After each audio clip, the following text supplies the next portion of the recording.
Hi, Hello, I'm Julian. and I am Tom. We are Team Binge. We are here to talk about Rooster, Season 1, Episode 6. This one was called Cop Hawk. And Tom, this episode I caught where the name Cop Hawk came from, although that is a Yeah. difficult phrase to say repeatedly, so that'll be the last time I say it on this podcast. Cop Hawk on TBS. That's right. New Yeah. Weekdays at 5. Yeah, right after, I don't know, Judge Judy or something. I don't know what's on daytime television or evening television anymore. If it's not on a streamer, I don't care. Okay, so we are over halfway through this season, and I think I've diagnosed my issue. Listen, enjoyed this episode once again for what it is. It's a 30-minute sitcom, and we move on with our lives. But I think I have Not us. diagnosed kind of not a doctor, but I've diagnosed what my issues are with this show. Can I guess? Yeah. Go ahead. There were a lot of students in this episode. No, I see. There's really only Tommy in this episode, and then Yeah, there's Tommy, Zoe. Zoe, sure. Yeah. But for the most part, we seem to be retreading the same issues. It's like people falling back into rather shallow relationships or not Right. committing one way or another. And I think what I enjoy about sitcoms, and Bill Lawrence does this very well. This is not a criticism of Bill Lawrence, but in this show, if you could tell me where we want Greg to end up at the end, like what his growth or what his arch is, I would love to hear it, because we don't seem to be like, I don't think of Greg as really broken. I think he's a pretty normal dude that's like taken a teaching job to be near his daughter.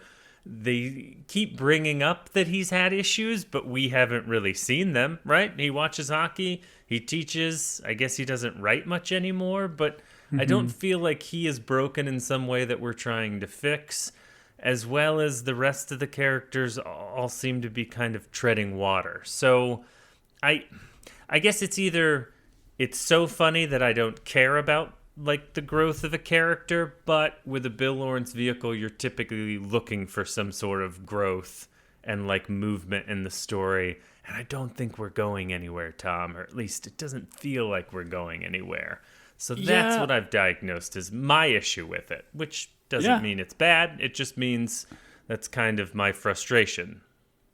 I feel like, I'm kind of there with you. Like, I've said it multiple times, I'm not a fan of the whole Katie and Archie arc, and that seems to be driving much of this show, and Greg trying to, like, have her be better or make better decisions, but then Greg is, like, paralleling, and more so in this episode, Sure. like, bad relationship style decisions. And I'm with you. Like, I do feel like we've just treaded water for the last couple episodes where not much is moving forward. Characters aren't making any decisions. They're just continuing to go forward with relationships that are toxic to themselves. And maybe that's what we're trying to say, but I feel like they gave us some like hints of like haunted past in different characters' backstories that I thought we were going to delve a little bit deeper into.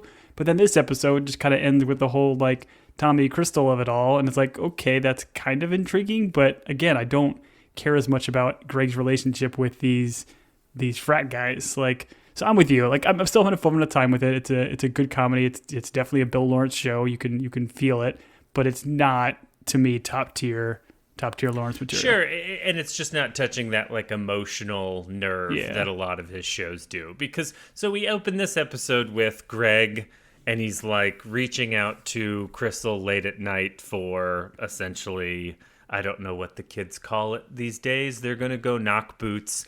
And Greg, who seems to be kind of an emotionally intelligent individual, or at least he catches himself, in this moment, he's like talking to Crystal. He's like, oh, I'm so glad this is like a no strings attached, no emotion. We can just knock boots and move on. And she clearly does not feel the same way, but he just says that out loud, which once again, I don't know if adults talk this way, but she certainly is not happy with him thinking, oh, this is like a non-emotional, just simply physical existence.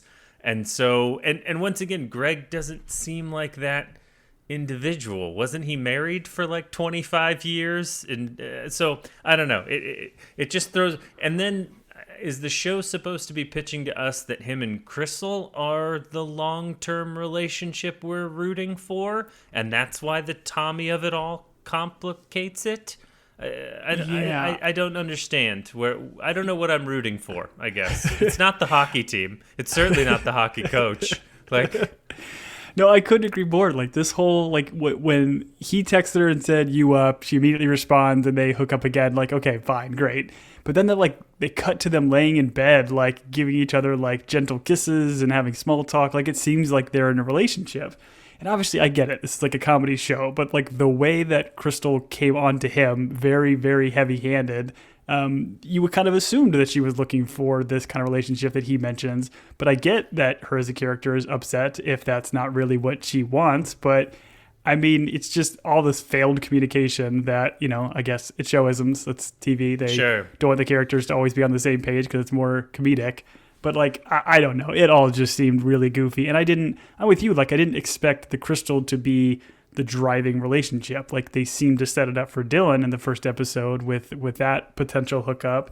And then they're still kind of like him and Dylan are like kind of buddy riding bikes together. Like, and that's I don't not really a know euphemism. what to... They're literally riding an electric scooter together. That's not us trying to get around an E rating, or E is for everyone. I don't know, an explicit rating on this podcast. They literally were riding an electric scooter, and they seem to be having a lovely time. So I did not. It's a weird thing that. to casually ride a scooter and like hold somebody gently from behind. I'm pretty sure biblically, once you ride on an electric scooter with someone, you're bound to them for life. I'm pretty sure that's in the scriptures. But the other thing I didn't understand, and the show is purposely doing this, is they are then paralleling this, as you pointed out, with Archie and Katie. And I mean, we enter the scene with Archie and Katie. Oh, did you have to say enter the scene? Okay, maybe that's wording. Phrasing, sorry.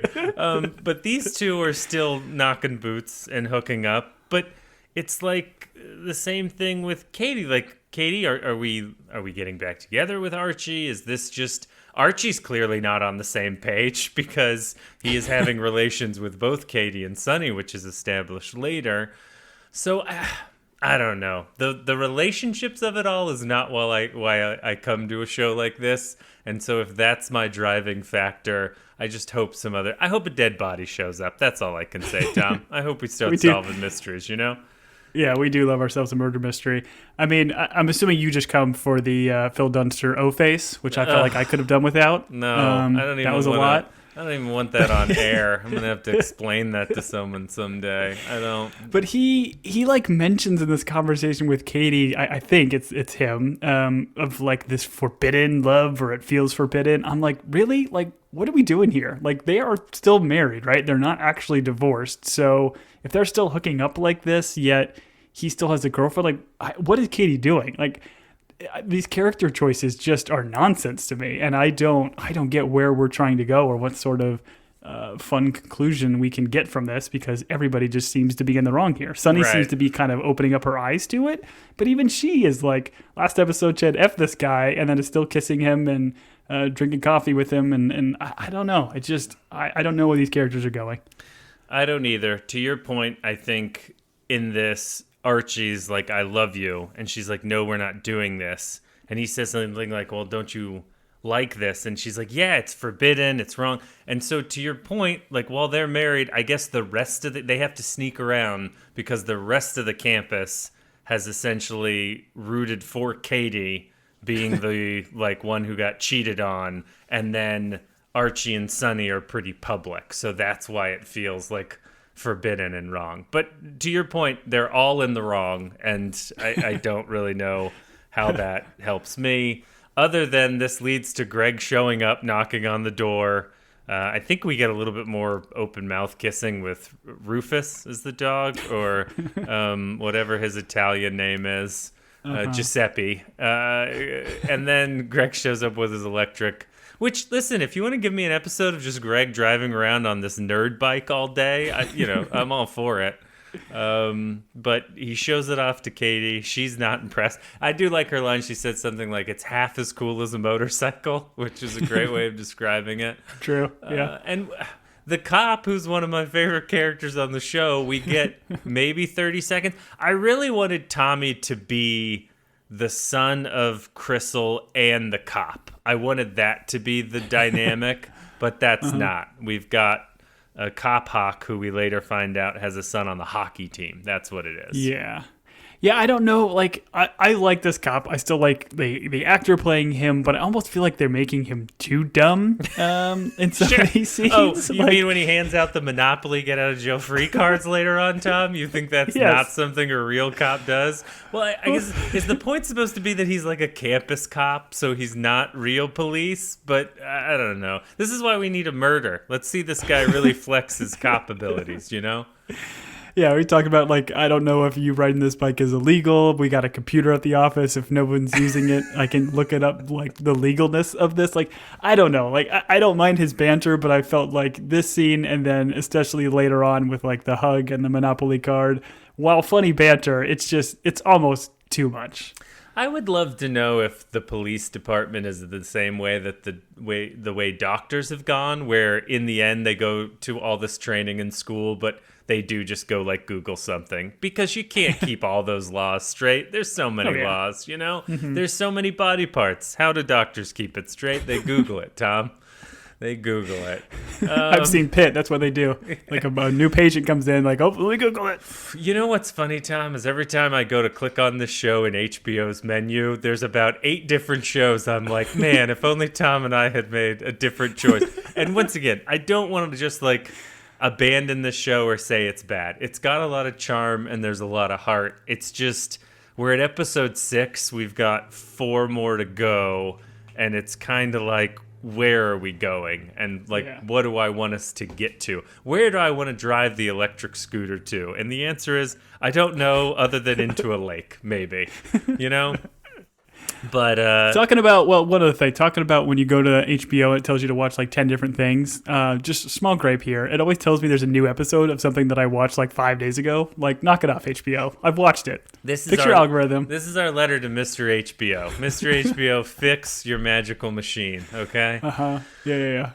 All right, we go to Greg teaching. I thought this was a funny moment, which is he's in front of the whiteboard and he's like, give me some character traits, and they're all using big words that he doesn't know how to spell. So he's like, give me another one. And I don't know if you've ever been in this. I don't know if you've ever been in this situation, Tom, where you're in front of the chalkboard, or I was an instructor for a while, and this definitely happened to me. And what I found is if you do it in cursive and you write it so messily that you get like the first half of the word, and then you just let people assume like you've spelled the rest of it right. I'm sure it never worked. But, Billy Madison style. Yeah, exactly. And this big like... we find out Tommy is homeless. He's corrected by Ronnie, unhoused. Just that was good. The thank you, Ronnie, of it all is a good time. But so this leads to Greg. Once again, these teachers and Tom. How often did you stay at a professor's house when you were in college? Like, this is outrageous. Yeah, I didn't stay in a teacher's home for multiple days. I didn't go into another professor's sauna with my friend of the opposite gender. There's a lot of things that are suspect that would take me to the disciplinary board. I got one piece of advice for Walt. Put together a PowerPoint, bring all of your faculty members in, and be like, hey, is it okay to have a student sleep at your house? And Archie would be like, only if she's a post-grad. And Walt would be like, wrong. That is the wrong answer. No, at no point. And Greg's like, what if it's Tom? And he's like, terrible. Have him stay with his mom, Crystal. And then we would have found out the reveal then. I don't know. Just bad ideas all around from this teaching staff. Agreed. Do they have an HR department? I mean, certainly schools have HR departments. Is this the disciplinary board? Is the like stand-in? Anyways, there's no way to know. There's no way to know. But I also want to say, not only is this silly to have a student stay in your house, but like, you know this guy, and I get, Greg is trying to go the extra mile, and he kind of tells Katie this much later on, like, be there for your students, but having this gentleman live with you, you knew was going to turn out terribly, and it does very quickly. Who uses toothpaste in the kitchen, Tom? I say to you, sir, who uses toothpaste in the kitchen? No normal human. Okay. Correct. Quick shot of the hockey rink, which, wouldn't you know, he's off the wagon, on the wagon. I don't remember what the Seinfeld joke is, but the coach is clearly struggling again, which leads to Greg breaking up, him kind of wailing on the hockey players. So I don't know. This is weird. It was, yeah, and again, and we find out later this is the cop's son. Yes. So, okay, he did him a solid. I guess that's why we had this scene, but we just keep cutting back to this coach being terrible, and it's not really that funny. Why does this guy have a job? It's just bananas. How is this guy not in the disciplinary board? Also, I know one thing about hockey, and hockey's for fighting. So I would argue these students need to learn to protect themselves and just beat this coach down and work on their jersey pull haymakers, you know? Yeah, agreed. Anyways, get on YouTube in a hockey fight. That's what we're looking for. Set the tone. Well, set the tone.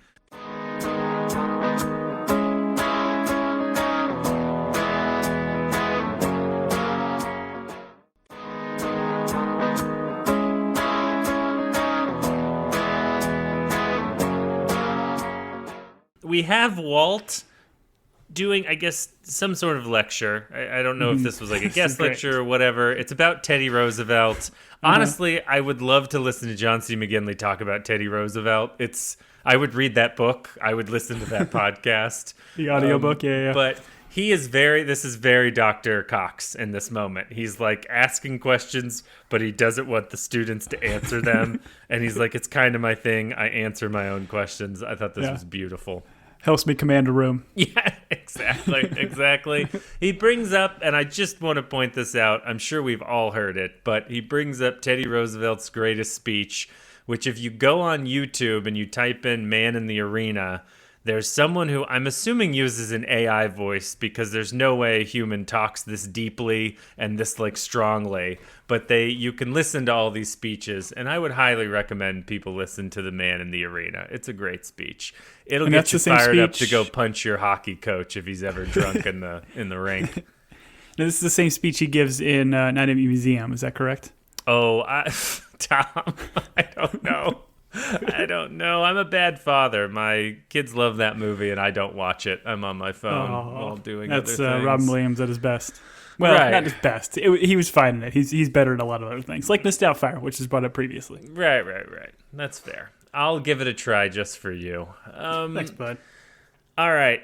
During this lecture, which I don't know how we had to get to this point, but Greg is hinting at Crystal.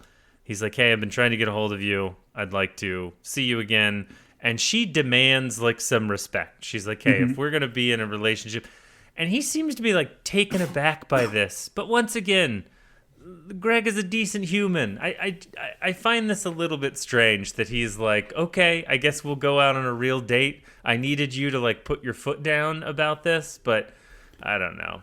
Well, in the previous, when they're in bed, he's making these comments about the booty call or everything and how this relationship is. He's staring at the ceiling. He never sees Crystal's response to it. We as an audience do and see that she was kind of hurt by it. Fair, so in this scene, we see it again, and then she's like, hey, I'm not some floozy. You got to take me on a date. But again, it's they just completely flip her character, right? She was just almost stalkery, inappropriate to him. They hook up, and then now she's like, oh, how dare you not show me respect and take me out. I don't know. It's silly. I think it's perfectly fine for people to develop feelings after a strong first physical attraction, but Fair. I think it is a little bit. But to your point, we have kind of flipped emotional intelligence here, where she now wants a relationship, and he is blown away that she would possibly want to go on a date. And also the things he said out loud in bed were just silly things that humans don't say to each other. That's all.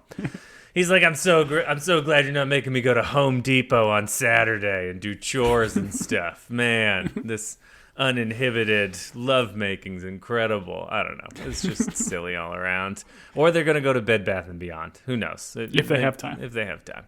All right, we have Archie and Katie where, once again, it's a parallel of Archie just wanting to hook up with Katie, much like Greg.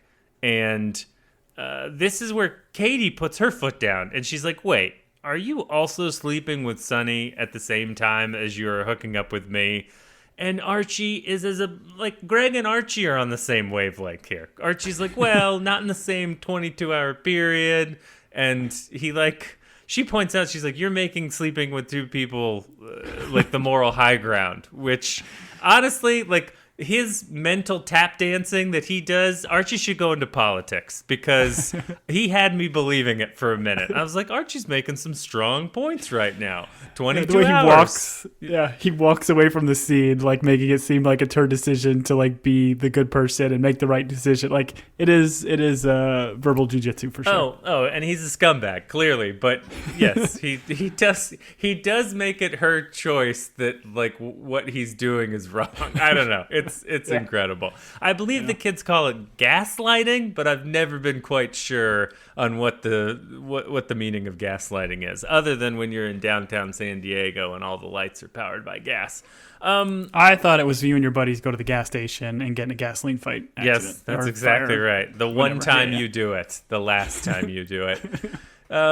Katie steals Greg's electric scooter, which I guess now means, well, no, they don't share it. She steals it, so they're not married. That's impossible. No helmet. Very irresponsible. No helmet. Very irresponsible. That's what got me the most upset in the scene. Yes, I agree. No level of protection. I do appreciate Carrell just being like, oh, and he's like, go that way. Oh, and she's gone.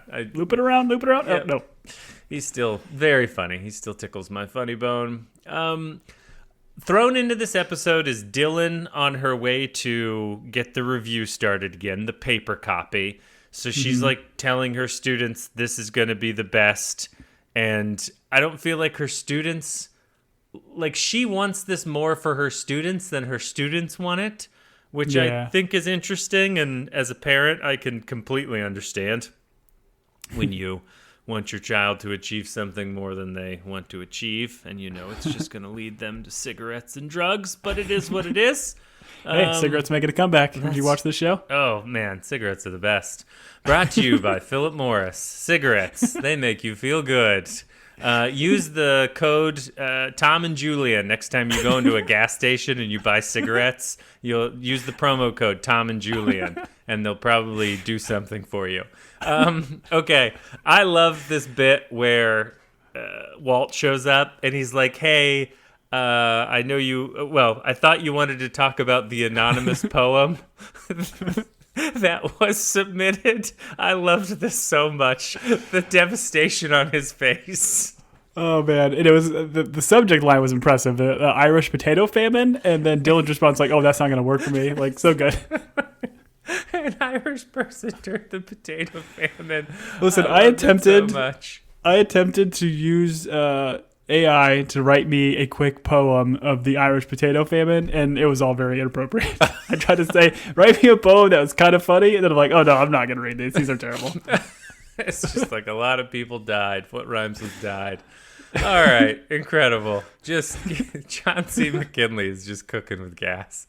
All right, okay. So Katie, this is where we bring Zoe into it, and Katie finds out that it is Zoe making the For Katie t-shirts, and I guess the complexity here is that Katie knows that she is gone back to Archie. So rather than being a strong female representative of being spurned, but then moving forward, she's fallen back into old habits. And so this is from shame that she comes down on Zoe like this. Is that the sense you got? And maybe she explained that in detail later in the episode and I just wasn't paying attention. I don't know. Yeah, I feel like it's just showisms of I think it's a little bit of shame, but then they're just trying to parallel her reaction with Greg's, because Greg is trying to take a student in and she's doing the exact opposite and pushing a student away. I gotcha. So I feel like it's more that. So she's just becoming the Dream Crusher here. He's lifting. It's a wrestling name. He's Dream Crusher. Zoe Dream Crusher. Friday. Wait, no, Sunday. What day do they? Was it Saturday? Which day do they typically wrestle? Tuesday. Sundays, I think, maybe Monday Night Raw. Yeah, I don't know. Who knows? Sundays are for demolition cars or whatever those are. The big ones. Let's call Phil McMahon the leader of WWE. I believe Phil is McMahon? the man. Yeah, probably. Pat McMahon? No, Sure. not that one. We'll get there.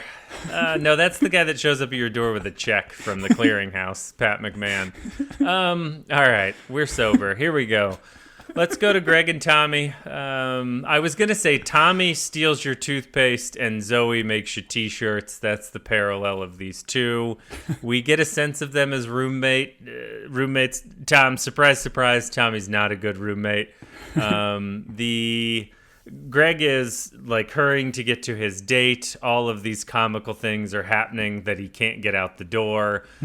We bring back some ranch-flavored corn nuts. This guy really loves corn nuts. Honestly, thinking about corn nuts and watching someone eat corn nuts on TV makes my teeth hurt. I can't explain it other than when like someone's chewing ice. I feel the same way. I have very sensitive teeth. That's why I always put my meat in my wine to let it soak before. And Jan always brings it up in front of company. Anyways, as Greg takes off for his date to meet Crystal, the cop stops him. And he's like, listen, bro, let's hug it out. And once again, give me more of the cop. I enjoy this guy. Yeah, it's the whole scene is over the top, but it is funny. Like the start with the hug, saying you helped my son, giving him a literal Monopoly get a jail free card was good. And then the best part of this scene is that line. It's like, not for murder. That's a whole other card. Not for murder is so good. So good. And also he's like, it only works here. It doesn't work in other cities or towns. Non-transferable. I loved it. This, of course, and as we pointed out, this is where we find out the hockey player is his kid. Unfortunately, Greg doesn't make it to his Crystal date, and he can't call her because his phone is dead. Wah, wah, wah. So sad. Yeah. Very classic showism. Like, I mean, people's phones aren't dying in the middle of the day. Like, his phone had plenty of juice. You know what? I don't have my phone dying issues, Tom, but there was a time where in the state that we live, it was so hot that my phone got so hot, and I was trying to communicate. I don't want to alarm anyone. I was trying to communicate with 911 and my mother, and my phone was glitching because it was so hot, and it was like the worst.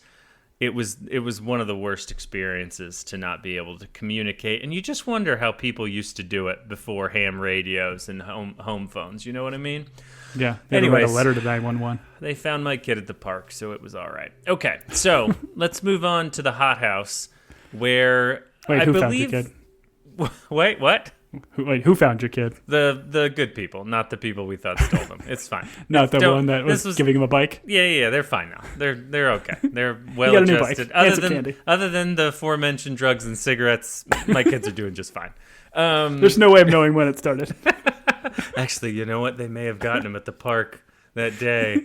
Anyways, I'm going to have to... My wife's going to yell at me about all this. Okay, so let's go to the hothouse, which is what we call the sauna, Tom. And Walt is not just have Sunny in the hothouse. He now has a second female student in the hothouse. Can I get a what?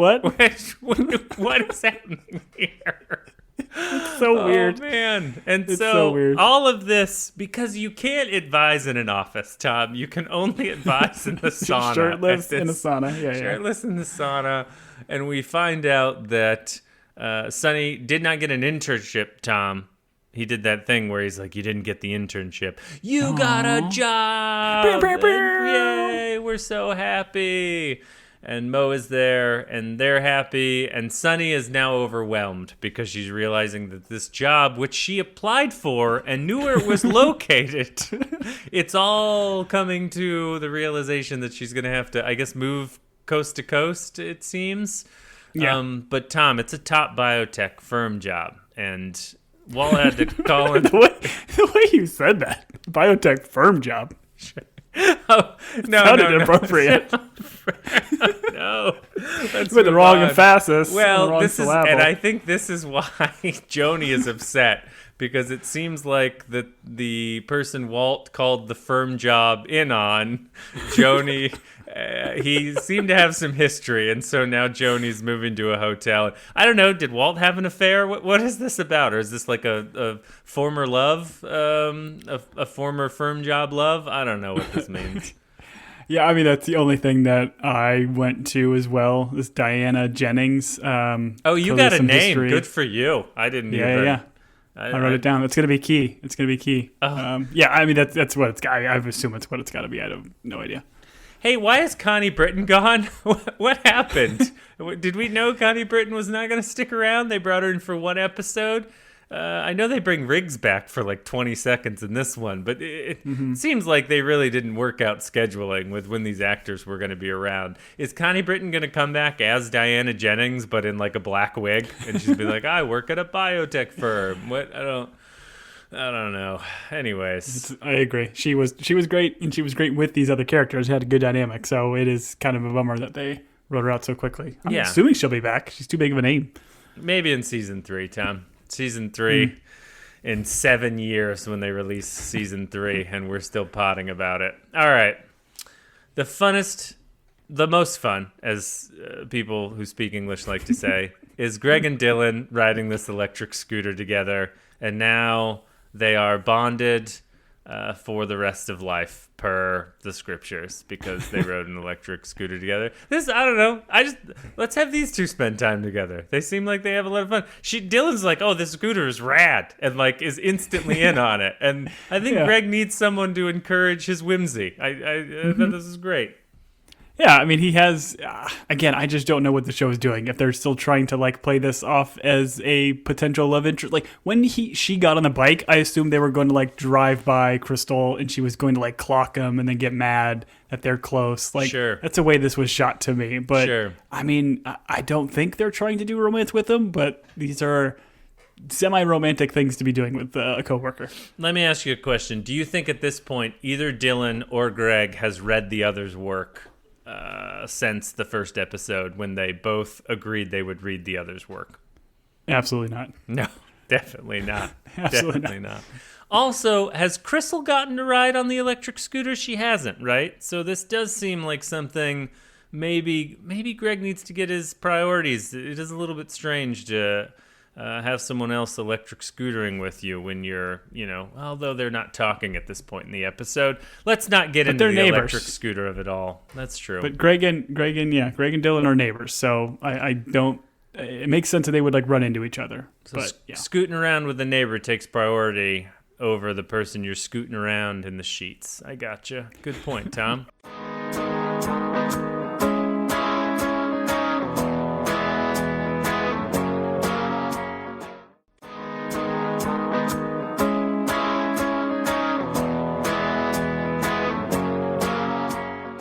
Speaking of electric scooting in the sheets, let's go to Walt's office where Greg shows up and apologizes to Crystal, and I believe she rejects his apology because she's like, I deserve more than this garbage. Also, phones overheat, but they don't run out of battery. I learned this recently from a podcast I listened to. That's what Crystal said. Yeah, I mean, it makes sense for her to be like rejecting him in this moment. I enjoyed it, and I mean, obviously but Greg is still coming at her with like very valid reasons for kind of what happened. But I would argue he's putting himself in these positions by taking in Tommy. Obviously, Crystal doesn't know that quite yet. That'll happen here in a bit. But I like that she was pushing back a bit. You don't think when he's like, listen, I couldn't find my toothpaste because it was in the kitchen, she immediately was like, wait, you've been hanging out with my son, Tommy? Yeah. He's the only person in this world that uses the kitchen sink to brush his teeth. Walt shows up and we find out that Walt's wife has moved into a hotel. So I don't feel great for Walt and Joni, but apparently Walt did something he was not supposed to, and now he's in the cold house, as they like to say, when you're not in the hot house, Tom. I see what you did. Yeah. Gotcha. Well Although done. I believe the term is the doghouse, so none of that made any sense whatsoever. So I like let's cold move house. on. All right. Then we're at the other hothouse, which is Greg's house. And inside the hothouse is one Tommy, Katie, and Greg. And this is where we have Katie explaining that she, like, one of her favorite students, or a student that looked up to her, I guess. She's upset because she came down so hard on her. And Greg's like, listen, I've only been a teacher for 72 hours, but you really need to like, get involved in your students' lives. And if I was Katie, I was like, hey, bro, I've been teaching for years. I'm doing just fine. Thank you. I feel like Greg, being the dad in this moment, feels he has the high ground, but he certainly does not. She's a better teacher than he is. But all of this is funny because Tommy is sitting on the other couch trying to get involved in this conversation, and Katie does not want him there. I do like they do the classic comedy bit where the cameras are just on Greg and Katie, and then Tommy kind of chimes in, the camera pulls out a little bit, and he's just sitting like right off camera, right. Which is always good. But for those people that watch Shrinking, like this was very similar to like jimmying. I felt like that's what Greg was trying to do, like get more involved in the students' lives when, in all honesty, they probably shouldn't have been. And Katie was trying to create some boundaries that are healthy. Sure. So yeah, but that like this, the way it was all presented was very similar to that like line and concept from Shrinking. Yeah, how does Greg at this moment not be like, listen, Katie, you need to invite these students over to your hot sauna, hang out with them in bathing suits, like really get to know them. Like that's the smart thing to do. That's what everyone at this faculty is doing. My favorite part was how this ends when Tommy and Greg are like having a moment and Katie goes, he's my dad, not your dad. And Tommy goes, he's everyone's dad. That back and forth was beautiful and I laughed quite a bit. Tommy is good. Tommy, he does have his moments. I do enjoy. For all of the students, I don't hate Tommy, I guess. I don't hate the Tommy in the show. I just want to make that. I don't hate the Tommy in the show. I want to make sure that I get that on record. That doesn't speak to other Tommies who I may or may not hate. But the Tommy in the show, I don't hate. All right. Thank goodness I'm Tom. Trixie. All right. We bring Sunny in for a moment here where she's talking to Archie. Archie's like, hey, have you heard anything? And she's like, nope. And Mo clocks it. She's like, oh, you're lying to him now. I love this. Mo is like pure chaos agent, which I guess is fun, but maybe I don't know if this is what Sunny needs in her life, but I don't know where this is trying to go, if I'm being honest. I mean, again, it's just going back to like Sunny telling him to F off in the last episode and then now openly like lying to him. Like, move on. Like, cut ties with this guy. Like, obviously he's going to have to be potentially involved in some point since he's like the father, but like, get out of this relationship. Get to something more healthy. Find somebody else that can provide you some a more healthy relationship. Or do some communicating, I think would be where we start. Overrated. Express how you're feeling to Archie and what a terrible person he is. Tom, I did not care for this. All of the boys are over at Greg's house, and I was just like, they're eating all his snacks. There's now a grocery list on the fridge. He's like being boys with them. One of them has the gall, Tom, to insult country music star Luke Combs, which I will not stand for. I love Luke Combs. I think his music is beautiful and it touches people's souls. And I did not care for this. I don't know who said it out of this group of kids, but I don't care for him. I don't like him. I want him out of the show. I think this is the one character, the actor actually followed us on like Blue Sky or one of the socials like very early on in the show when I was tweeting about it or messaging. So I can't remember the gentleman's name, but I think he's great. And I love this line. And I don't care for country music. So. Forgive me. Forgive me. I didn't know he was listening. No, he's great. I just, the shot at Luke Combs I won't stand for. That's all. Fair enough. But, like, I'm with you, man. Like, this whole conversation, it was just, like, I don't know, it just felt like icky. Like, they're not necessarily like, objectifying women, but, like, these are college, like, frat dudes that are just, like, treating this relationship like it's nothing and, like, not really treating Crystal fairly. Like, don't catch feelings, bro. And it's like, okay, guys, good. Also, they didn't know what peanut butter and celery was, which is just terrible, you know? But, like, Greg is kind of going with it. Like, he's just trying to be cool as opposed to, like, teaching these men a lesson, like, young men a lesson about how to, like, properly behave and be kind and nice to people. It was just, I don't know. I didn't like any of this conversation. Yeah, it should be Greg rubbing... Oh, that's the wrong way. It should be Greg sending advice to these children, not these children giving him advice, although... This show is supposed to be pitching to us that like Greg is so straight-laced that he needs some adventure in his life, but I would argue he's doing fine. He's a responsible adult. Once again, he was in a long marriage. He raised a pretty well-adjusted daughter. Like, I don't know. I don't know that these kids have much to give. They also don't realize how, once again, peanut butter and celery goes together. I find this insane. Tom, crunchy or smooth? Oh, wait. Are you a guy that hates peanut butter? Oh, no. I love me some peanut butter, Okay. and I don't want my peanut butter to have crunch. I want a nice, smooth peanut butter, maybe a little bit of honey in it as well.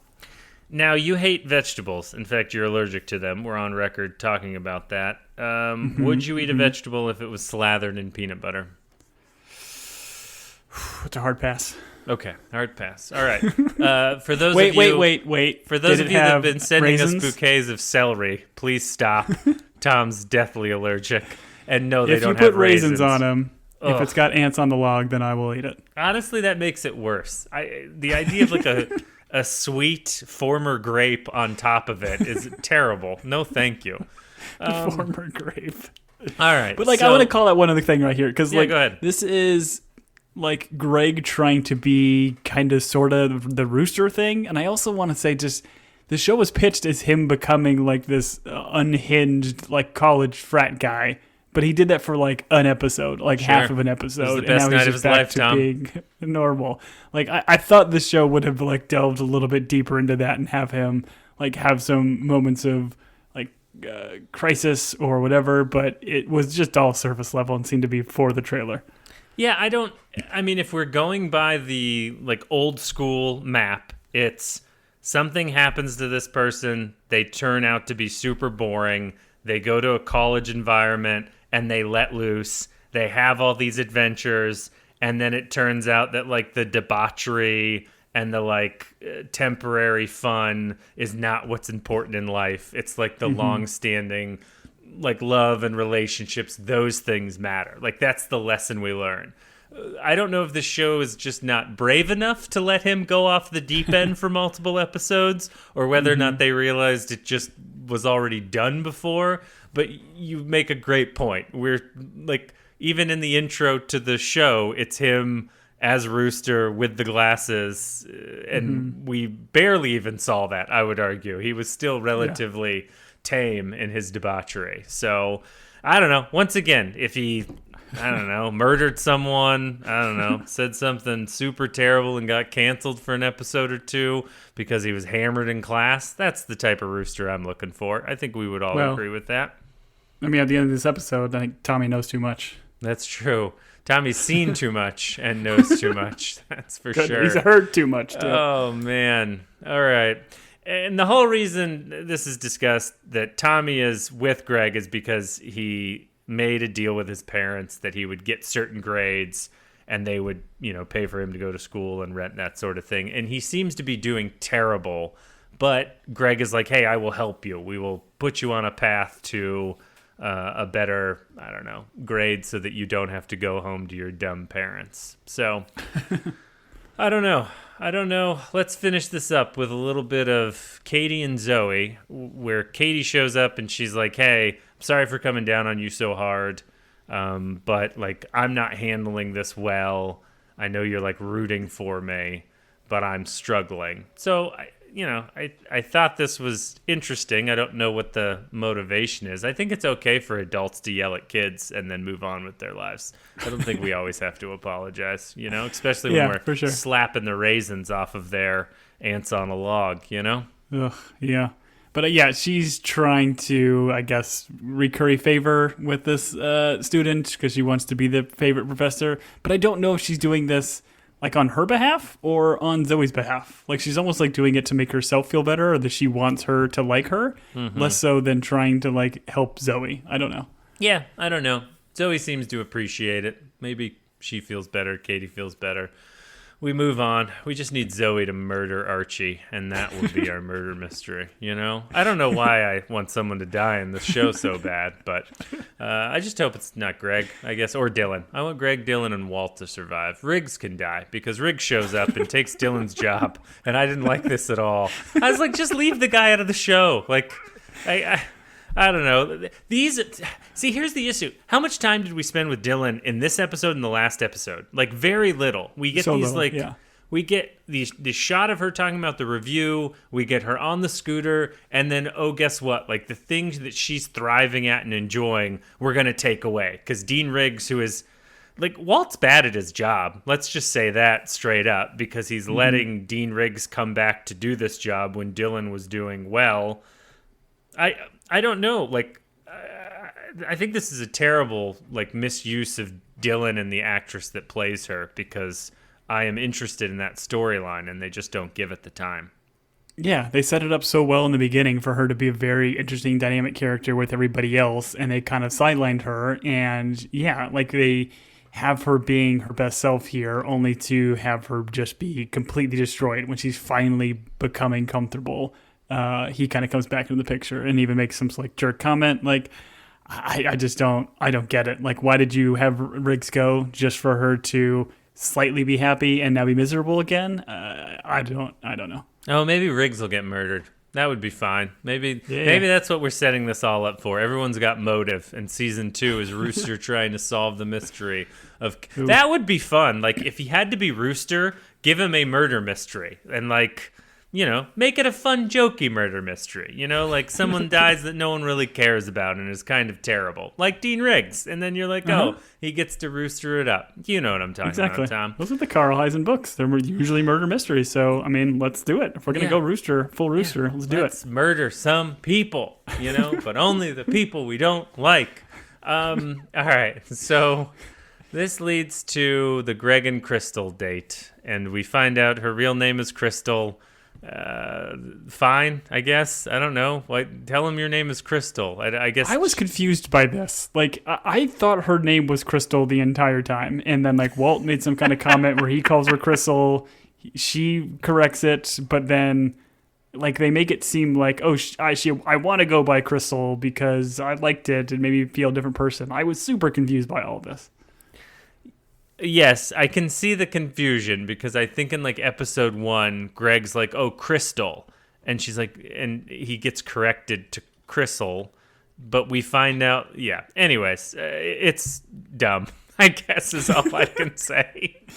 But all of this to be like, a parallel storyline with Crystal now is like she wanted to become something happened to her life that she wanted to make a change. And we make changes as humans by like, getting bangs or taking a letter out of our name. Or in my case, we get a sweet phoenix dragon tattoo that covers our whole entire back and changes who we are as a person. Now we're super rad, and we ride a souped-up electric motor scooter. But in this case, she changed her name. I got it. So once again, I don't... They made Crystal, like, comically, like, over sexualized, and now to your point they've brought her back to reality of like, hey, she wants to have a relationship with Greg, but she's still super goofy. Like, she says some unhinged things, which we like. This episode ends with something rather unhinged being said in earshot of her son Tommy as he discovers Greg at the house, which you called this, I believe. Boom, I called it. Yeah, because we were talking about, like, Tommy had that, when they were at the party, he was saying he was, what are the terms? Like an alumni baby or townie? Yeah. Yeah, because somebody works for the college, and I thought Crystal would make sense because they were potentially having their relationship, and this could create the kind of dynamic and craziness in the show. And yeah, I was doing finger guns when this happened. I'm sure you were so proud as Steve Carell's rear end was taking up half the camera frame, and Tommy's face just looked so sad. That was definitely a stunt butt. Yes. Oh yeah, definitely. I've seen the real thing, and that was not the real thing. Real thing's better. Listen, it's fun. I enjoy parts of it. I just, I would not have been sad had this been a 6 episode season. Once again, the fact that we're going to 10, I don't know what I'm rooting for. I don't know where I want us to land.